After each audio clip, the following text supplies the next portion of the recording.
A aula de hoje nós vamos fazer exercícios, uma pausa no andamento da matéria, exercícios das matérias já vistas, fazer uma revisão, complementações dos assuntos já vistos. Então, esse exercício, para começar, é um exercício bem básico que vai servir para a gente recuperar, recordar o que é essencialmente o teorema de Fubini. Como é que você calcula uma integral dupla? O cálculo mais básico de uma integral dupla sem nenhum outro grande mistério. Uma integral dupla da função 4y3, seu de menos, qual é a função, dx dy. Observem que enquanto eu não escrever os extremos, essa ordem é só para indicar que é uma integral dupla. Podia estar escrito aqui dA, elemento de área. Não quer dizer que a ordem de integração será essa mesma. Só quando eu escrever os extremos, daí a ordem aqui tem que estar conectada com os extremos. E a integral dessa função sobre uma região do plano que é dada por algumas curvas, por algumas relações. Então, o que nós temos que fazer para poder resolver um exercício desse? Antes de mais nada, ter uma pequena visão de qual é o domínio. Um mínimo de visualização, de compreensão da geometria do domínio, o suficiente para poder escrever extremos de integração. Y igual a x menos 6 é uma reta, y2 igual a x é uma parábola.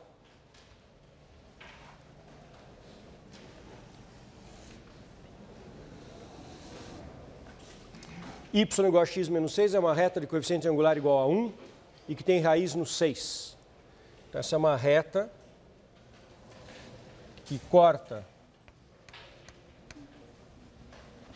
o eixo x no x igual a 6, que é a raiz, e que tem coeficiente angular igual a 1.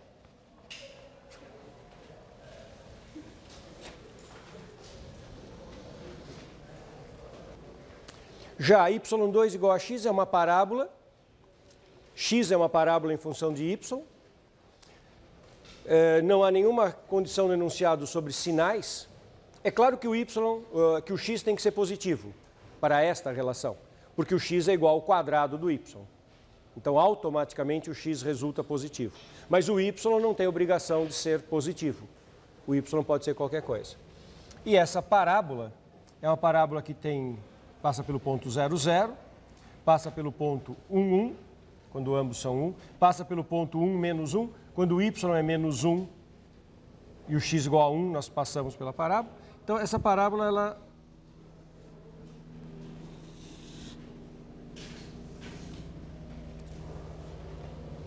faz algo deste tipo. Eu preciso entender minimamente esse desenho. Já entendi que eu tenho uma parábola em que o y2 é igual a x. Já entendi que eu tenho uma reta, já vislumbrei a intersecção. O que falta eu saber para poder dizer que eu compreendi bem essa região de integração?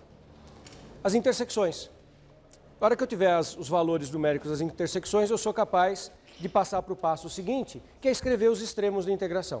Lembre-se, eu tenho que fazer esse desenho, compreender esse desenho o suficiente para fazer extremos de integração. Então, é importante eu entender quem são essas intersecções. Como que eu acho essas intersecções?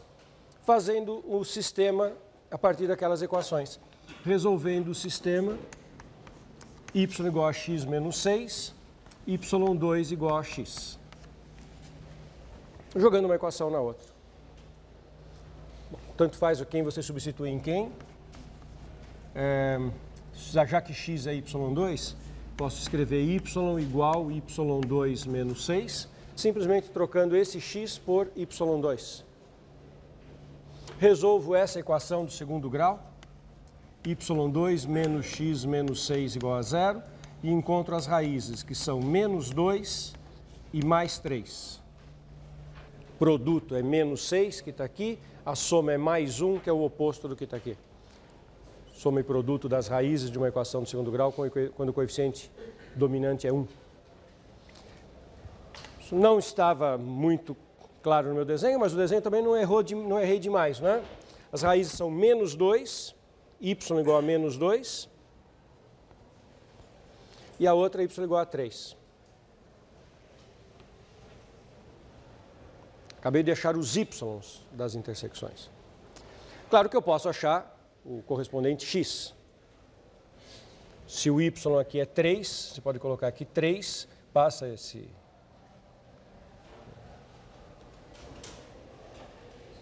Se o y é 3, passa o menos 6 para cá e descobre que o x é 9. Então, esse x você também descobre que é 9. E se você coloca aqui menos 2, quando você passa esse menos 6 para cá, fica mais 6 com menos 2, descobre que esse outro x é 4. São as coordenadas dos pontos de intersecção dessas duas curvas. O importante é que eu entendi o que eu preciso entender para saber que eu estou fazendo uma integral dupla sobre esta região. Este é o domínio de integração. E agora eu vou escrever a integral à lá teorema de Fubini, que é a integral dupla com os extremos, uma integral iterada. Normal? Agora eu tenho que escolher a ordem em que eu vou fazer a integral. Agora eu tenho que decidir se eu vou fazer dx dy ou dy dx. Muitas vezes não faz diferença, fazendo uma ordem ou na outra. Às vezes faz muita diferença e às vezes faz uma pequena diferença. Nesse caso faz uma diferença razoável. Tem uma ordem bem melhor que a outra. Não que não dê para fazer nas duas ordens, dá para fazer nas duas. Mas por que tem uma ordem melhor do que as outras? Não é bom se eu fizer x em extremos fixos. Se eu olhar primeiro o x entre extremos fixos, menor valor, maior valor, que é de 0 a 9, e daí olhar o y. Por que isso não é bom? Porque eu faço assim, suponha que eu quisesse fazer nessa ordem, não vou fazer, essa não é a ordem melhor. Mas se eu fizesse isso, 0,9 dx, agora eu teria que fazer y. E qual que é o meu raciocínio em seguida? Dado um x genérico, eu quero olhar a variação do y. Acontece que, dado um x genérico, qual que é a variação do y? A variação do y é na vertical. É o lugar natural da variação do y. O y varia de acordo com o eixo y. Quando eu olho a variação do y, dado um x genérico, tem duas situações diferentes. Tem uma situação em que o y vai variar de parábola a parábola, e na outra situação o y vai variar de reta a parábola. Então, quando eu faço essa pergunta, dado um x genérico de 0 a 9, qual é a variação do y em função de x? A resposta é, depende. Se o x estiver entre 0 e 4, é de menos parábola a mais parábola. Se o x estiver de 4 a 9, é de reta a parábola. O que significa isso na prática? Já que a resposta para o y começa com um depende, e eu separo em dois pedaços, dois casos, significa que a integral dupla eu vou ter que calcular em dois pedaços. Eu vou ter que dividir a minha região de integração em dois pedaços, fazer uma integral dupla de um lado, uma integral dupla do outro, fazer duas integrais, e aí vou chegar na resposta. Dá para fazer, nenhum drama, mas eu consigo, se eu fizer na outra ordem, fazer de uma vez só. Isso é muito importante que fique claro. Às vezes, essa mudança pode fazer uma diferença muito grande no grau de dificuldade de um exercício. É importantíssimo entender como que funciona essa ordem. Então, é importante que vocês tenham me acompanhado e tenham compreendido isso que eu vou escrever agora, que a melhor ordem para fazer essa integral é integral de 0 a 6 dy, não. Y não é de 0 a 6. Qual que é a variação do y? De menos 2 a 3. Agora está certo. Y de menos 2 a 3. E dado um y genérico, vamos olhar a variação do x. Onde é que o x varia? O x varia na sua direção natural, que é horizontal. Então, dado um y genérico de 0 a 3, de menos 2 a 3, em qualquer posição que esteja esse y, x variando na horizontal, vai variar nesse segmento horizontal. E em todos os casos, o x vai de quanto a quanto? De parábola a reta. Então, dado um y genérico de menos 2 a 3, agora eu faço dx, o x vai de parábola a reta. Parábola, y2 igual a x, mas o que eu escrevo aqui? Eu escrevo y2, eu escrevo x, eu tenho que escrever alguma coisa. O que é que eu escrevo efetivamente aqui? X em função de y. X em função de y nesta equação. x igual a y2, eu escrevo y2. E em cima é a reta. E o que é que eu escrevo? Y. X menos 2? Não. Eu isolo o x em função de y. E, portanto, o que eu escrevo é y mais 6. De onde veio mais 6? De passar por menos 6 para lá para isolar o x.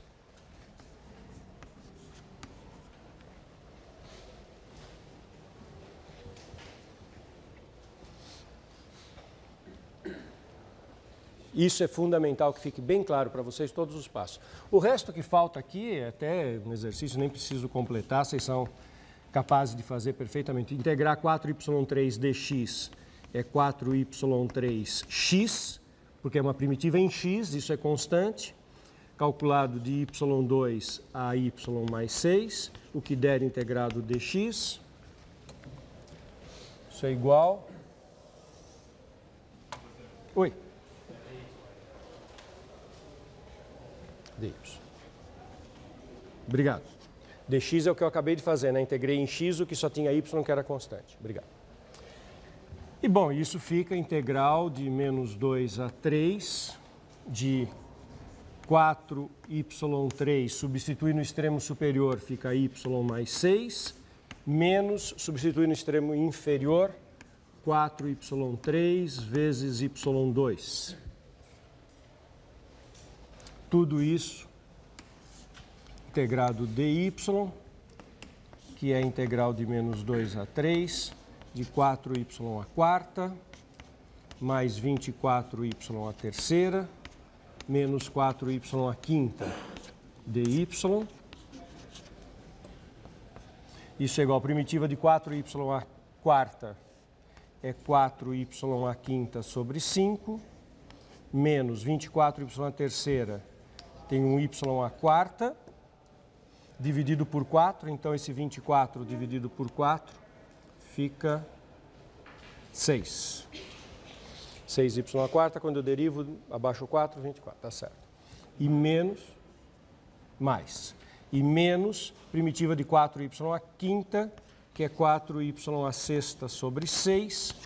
Tudo isso calculado de menos 2 a 3, que eu vou deixar a conta para vocês fazerem. Agora é uma conta de uma fração, né? Fazer a substituição em as frações. E a resposta que eu tenho aqui é que isso deve dar 500 terços. Deixar essa conta para vocês terminarem, 500 terços.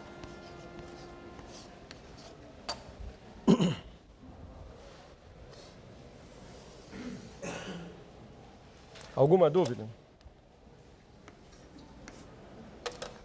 Esse é o básico do teorema de Fubini. Vocês têm que dominar estas regiões no plano e as duas ordens de integração. Depois eu vou fazer exercícios análogos em 3 dimensões. Está claro para todo mundo do que se trata, o que vocês precisam dominar aqui? Uma coisa importante que vem logo em seguida são as mudanças de coordenadas em integral dupla. À medida que esses domínios complicam, à medida que esses integrandos complicam, a gente precisa dominar uma técnica que chama-se mudança de coordenadas. Então, vou retomar esse assunto, fazer vários exercícios disso. Vou fazer alguns exercícios para complementar, em relação aos que a gente já fez nas aulas anteriores, o domínio de coordenadas polares. Então, vamos recordar e aprofundar um pouquinho coordenadas polares. Começar com um exemplo bem simples. Quero saber a área total é uma coisa chamada rosácea.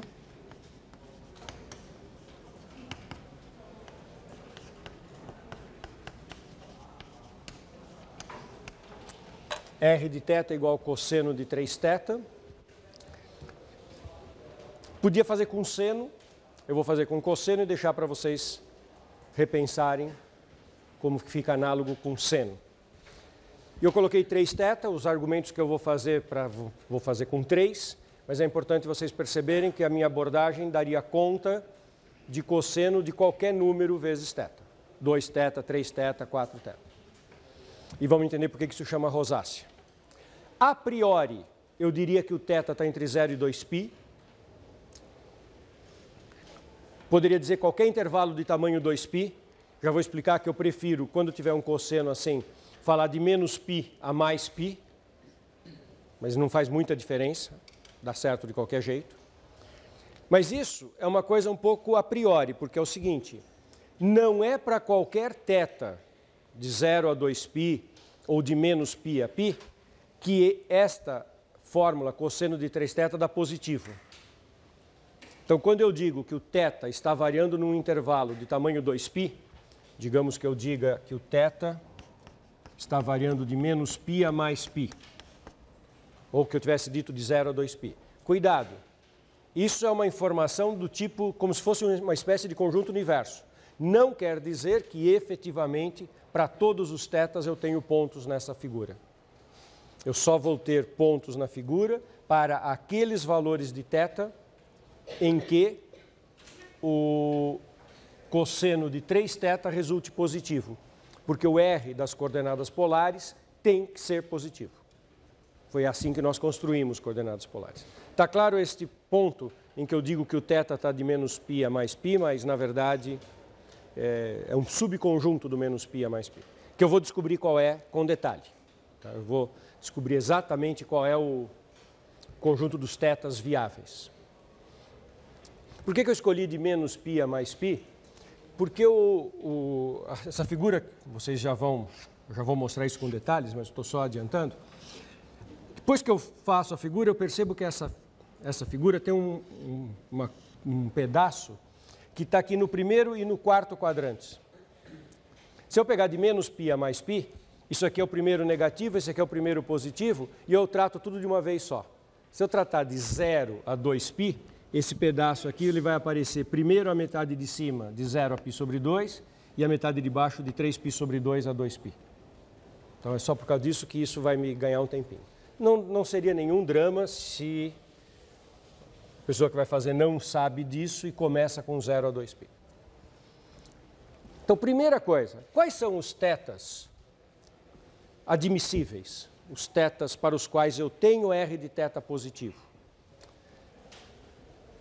Eu estou trabalhando com o meu argumento θ numa volta inteira, toda uma volta trigonométrica.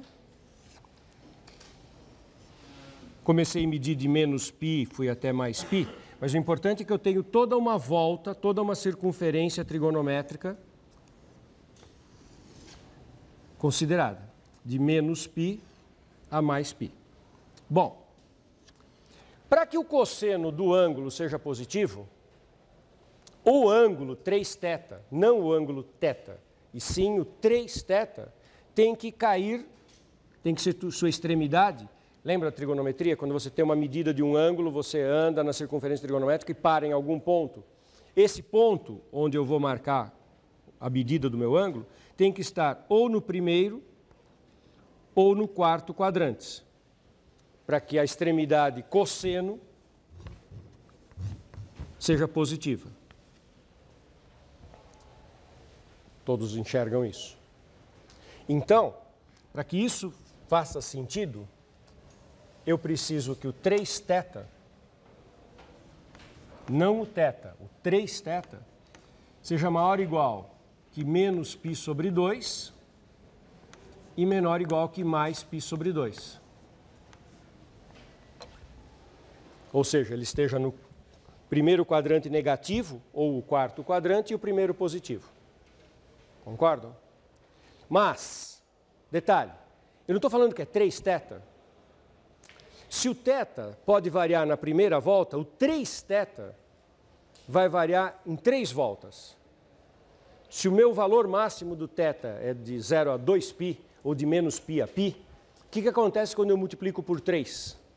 Ele pode ir de menos 3π até mais 3π. Na verdade, ele dá 3 voltas na circunferência. O θ está restrito à primeira volta. Mas como eu multipliquei por 3, o ângulo do qual eu efetivamente calculo o cosseno, que é o 3θ, esse não está restrito à primeira volta. Esse pode variar em 3 voltas. Vocês me acompanham? Portanto, para saber quem são os valores de θ admissíveis, eu tenho que pensar que o 3θ é maior que menos π sobre 2, 2kπ, para diferentes valores de k. Eu estou olhando em diferentes voltas os possíveis valores de θ. Agora eu vou atribuir valores para k e achar pedacinhos onde aquele cosseno é positivo. Isso é muito interessante, muito bonito geometricamente. Faz k igual a 0. Antes de fazer k igual a 0, eu posso dividir tudo por 3 e eu descubro que o θ, que é o que eu quero de fato, porque o θ é o argumento dos meus pontos nas coordenadas polares. O 3θ é um ângulo auxiliar que entrou numa conta, mas na hora que eu vou fazer a representação é o θ que é o argumento. Então eu estou interessado mesmo no θ. Dividindo tudo por 3, eu descubro que o θ é maior ou igual que π sobre 6, mais 2kπ sobre 3, menor ou igual que mais π sobre 6, mais 2kπ sobre 3. Se eu agora pensar em valores numéricos para o k, em que o k mede quantas voltas eu estou dando, k igual a 0, primeira volta, o meu θ é maior ou igual a menos π sobre 6 e menor ou igual que mais π sobre 6.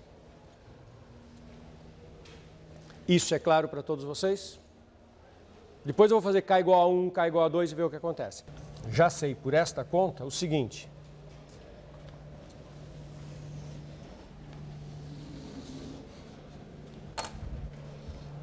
Agora o desenho que eu estou começando a fazer é o desenho da tal rosácea. Agora eu vou começar a desenhar essa curva, tá? Eu já sei que eu tenho pontos com θ variando entre menos π sobre 6 e mais π sobre 6. Menos e mais π sobre 6 é 30 graus. Então, para este ângulo, eu tenho pontos. Este ângulo é o ângulo θ das coordenadas polares. θ igual a 0, cosseno de 3θ fica cosseno de 0, que vale 1. Então, quando a minha direção de saída for 0, eu estou a uma distância 1. Aí o θ vai subindo de 0 a 30, de 0 a π sobre 6. À medida que o θ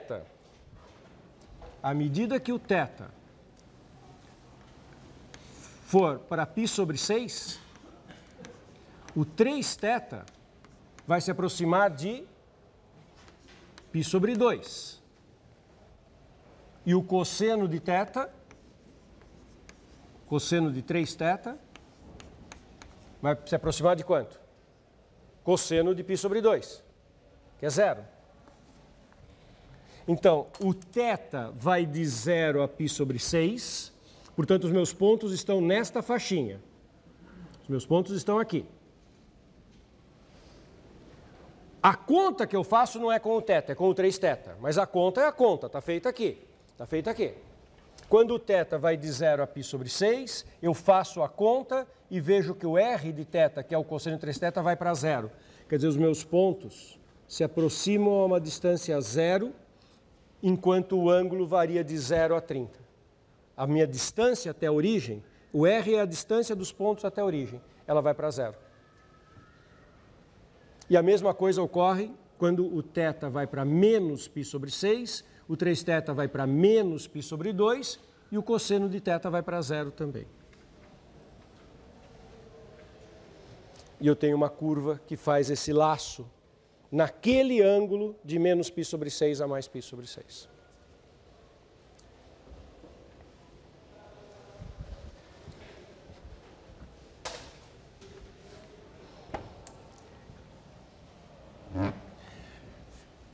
K igual a 1.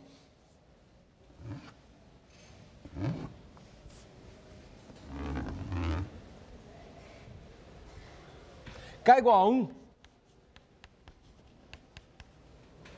θ fica. Você coloca aqui 1. menos π sobre 6 mais 2π sobre 3. Menos 30 mais 120. Tá? K igual a 1. Menos 30 mais 120, isso. Que dá 90. Π sobre 2. K igual a 1. 30 mais 120. Aqui é 30, aqui é 120. 150. 5 π sobre 6. É um ângulo de tamanho 60, que vai entre 90 e 150. Vai entre 90 e 150. Também tem tamanho 60. E observem que este segmento, esse intervalo que eu acabei de obter, com o K igual a 1, é o segundo pedaço viável do θ. Estou obtendo esses números por conta de ter posto a condição de que o 3θ ficasse na região que era possível para dar R positivo. Então, esses são os viáveis, quer dizer que além desta região viável, eu tenho esta outra região viável. Significa que esta região, que eu pus uma interrogação, não deve ser viável. E não é. Por quê? Porque os cossenos vão dar negativo. Pega um ângulo aqui nesse meio de campo aqui. Pega um ângulo aqui 60 graus. Se você colocar cosseno de 3θ, dá cosseno de 3 vezes 60. Cosseno de 180. Quanto que é o cosseno de 180? Menos 1. Então dá R negativo, não é viável. Então, esta região de tamanho 60 não é viável. E agora começa uma outra região de tamanho 60 viável. Adivinha qual vai ser a cara da rosácea aqui? Exatamente uma pétala igual a essa. Na distância π sobre 3, 2π sobre 3. Aqui no 2π sobre 3. Que é o 120 graus. Quando você multiplicar por 3, dá cosseno de 2π, que é 1. Então, nessa direção, a distância é 1. No π sobre 2, quando você multiplica por 3, dá cosseno de 3π sobre 2, que é 0. No 5π sobre 6, você multiplica por 3, dá 5π sobre 2, o cosseno é 0. Quer dizer que nessas direções é 0, aqui é 1, aqui é 0, aqui nessa outra direção é 0. E eu tenho uma pétala parecida com a anterior, só que tem um eixo de simetria aqui no 2π sobre 3. Este é um ângulo notável para a minha rosácea. Esses são os ângulos notáveis. O θ igual a 0, e esse aqui é o θ igual a 2π sobre 3. E agora continua. Entra uma outra região não viável, e tem a terceira região viável. Agora vocês já entenderam tudo, agora eu posso ir rápido. K igual a 2, θ igual, aqui é menos π sobre 6, mais 4π sobre 3. 4π sobre 3 é 240, com menos 30, dá 210. 7π sobre 6, menor ou igual, aqui é 30, com K igual a 2, aqui dá 240. 240 mais 30 é 270. 3π sobre 2. Então, eu tenho uma outra região viável aqui, que está entre o 210 e o 3π sobre 2, o 270.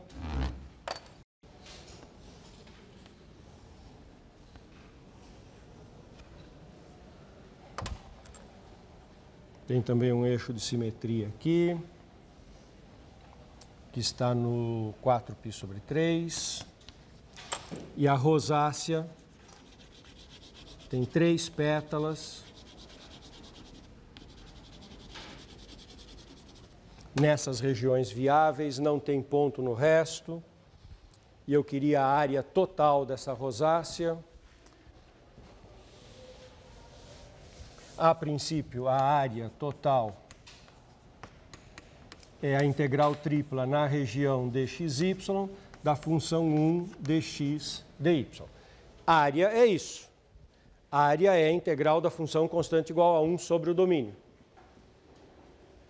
Já fizemos essa discussão. Numericamente igual ao volume do sólido de altura constante, que tem a base, aquela área, e altura constante igual a 1, etc. Agora, calcula aquela integral como você quiser.